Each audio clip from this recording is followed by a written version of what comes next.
This is a recipe we've made many times. It's from the Encyclopedia of Creative Cooking. Leftovers will end up in pans we use for pre-freezing, and they get pre-frozen and then freeze-dried. We'll show that next. Gonna put about 250 grams in each side, which generally is about 1 cup. And if it's a little bit more, that's okay. Gonna call it 250.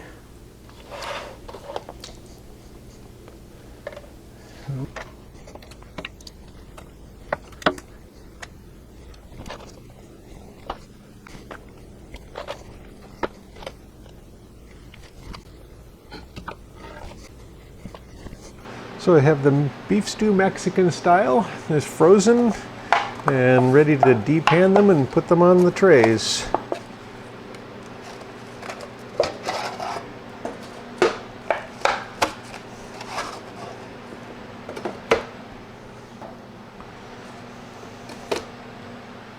Okay, I'm going to drill into that.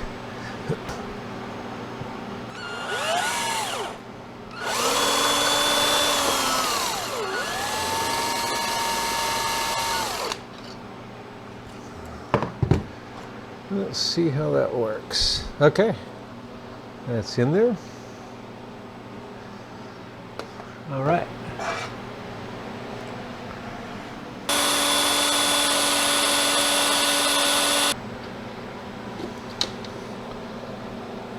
There we go.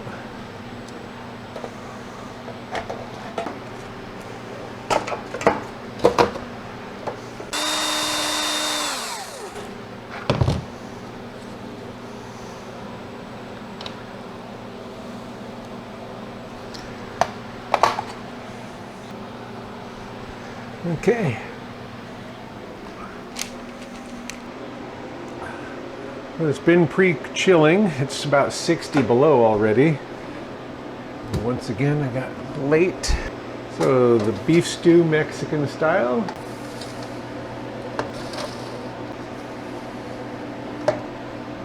All right.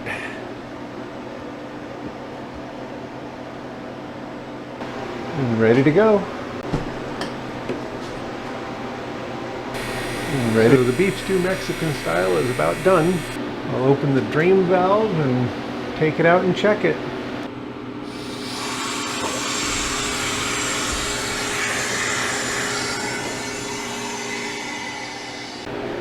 Okay, let's come out. So I'm taking them out while they're still warm.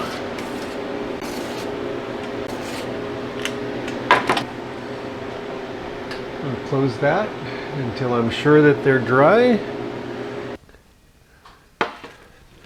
Okay, I'm going to start with the little half tray ones. These were 250 grams before they started. And I'm going to go ahead and weigh them. So 55 grams, 54 grams. So it's going to need about just a little less than 200 grams of water back in. So 195. I'll add that to my label.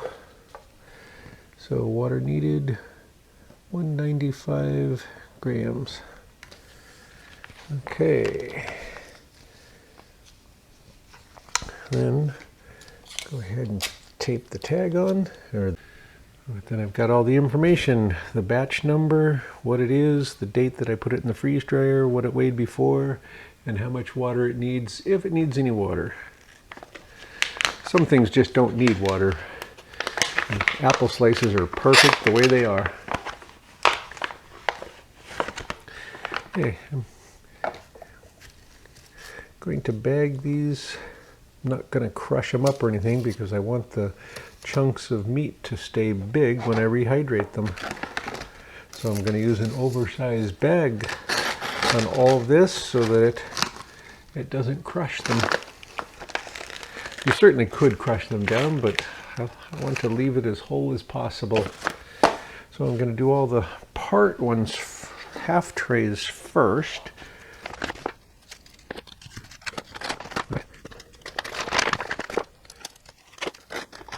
Okay, now I'll do the bigger chunks. And for those, I'm going to use a bigger bag so that I don't have to crush them up. think I'm going to try to do more of the half ones because then I don't have to break them. Might have to print a few more dividers, but I think that could be worth it. Oh, I can kind of break it on the dotted line. All right.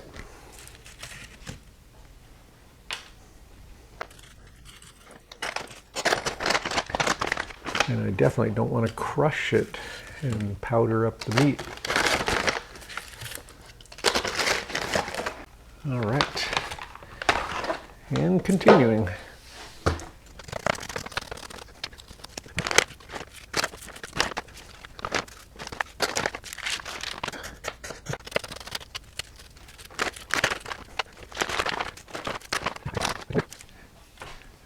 By having the thermometer inside the block of frozen food and the clear plexiglass front on the machine, I don't have to wonder if the freeze-dried items are getting warm on the inside, if they're getting finished. I can just check the temperature, because if I've got the thermometer at the right spot in there, these will go up to the tray temperature, about 120 degrees near the end of the cycle. So they definitely will stay cold until it's done.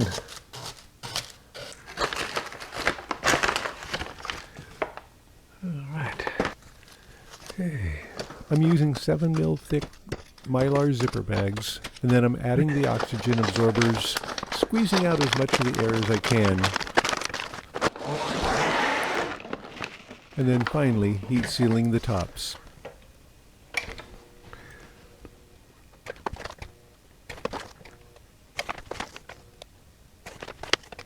Okay, with these sealed, batch number 408 is done. So I'm doing a small test of rehydrating some of the beef stew Mexican style from a short time ago. This one says I need 195 grams of water. I decided to go with 180 grams of water, so I've got 180 grams of boiling water. That way it'll be a little bit drier, because I can always add water, but I like it a little drier if I'm going to use it in a tortilla or in a taco or something. And I can always add a little bit more if I want it over rice or something.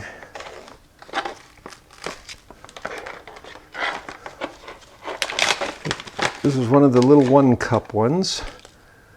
So I left it as whole as I could when I bagged it, so that it would still have the nice big chunks. So I'm just going to pour the water over it and then cover it with plastic wrap and let it set for a while until it has a chance to absorb. Go this way.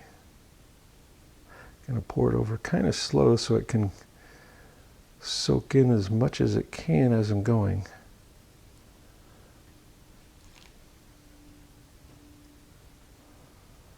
And it should only take just a couple of minutes to rehydrate. You can see how fast it's going right now. This is much better than the other time that I had cooked it, kind of overcooked it because I wasn't planning on freeze drying it. And then I mixed it up too soon and the meat kind of fell apart. It was delicious, but it didn't look as nice. And I haven't used all the water yet, and I think I'm going to reserve that out to make sure that it needs it. Because it was a little bit soupy when I put it in the freeze dryer because we didn't take the time to cook it down as much as we usually would. Okay. Okay, that's getting there quite nicely already.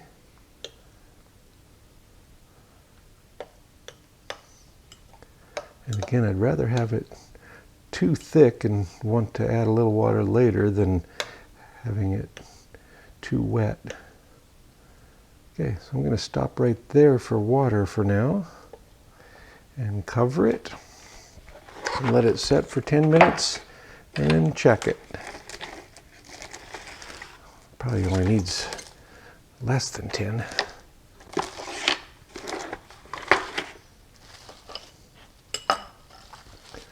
Okay, We'll come back to that.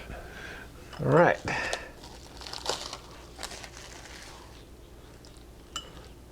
Ah, there. Oh, that came out wonderful. Nice chunks of beef. Okay, so it's ready to use. You can just eat it this way or put delicious toppings on it. Put it in a shell.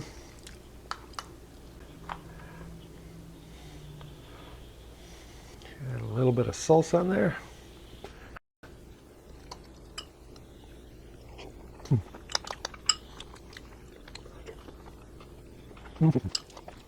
So by letting it sit without mixing it for a while, then the chunks of beef rehydrate without falling apart.